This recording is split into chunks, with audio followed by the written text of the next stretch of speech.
Quand quelqu'un est loin de Dieu, l'adversaire le tente par le mal. Il l'attire à des choses mauvaises.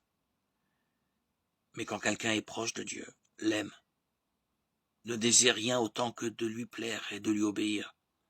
Le démon, s'il le tente encore par le mal, et cela est facile à reconnaître, il le tente davantage par le bien.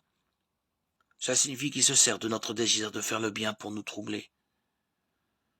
En suscitant des scrupules ou en nous présentant un certain bien que nous devrions réaliser et qui est au-dessus de nos forces actuelles ou qui n'est pas celui que Dieu nous demande.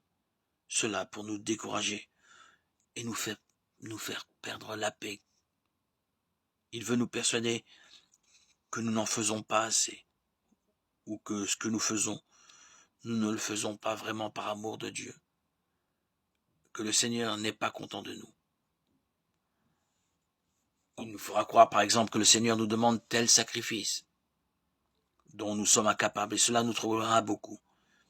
Il suscite toutes sortes de scrupules et d'inquiétudes de la conscience que nous devons purement et simplement ignorer en nous jetant dans les bras de Dieu comme des petits enfants. Quand nous perdons la paix pour des raisons semblables à celles que nous venons d'évoquer, disons-nous bien que le démon doit y mettre sa patte. Cherchons à retrouver notre calme. Et si nous n'y arrivons pas tout seuls, ouvrons-nous à une personne spirituelle.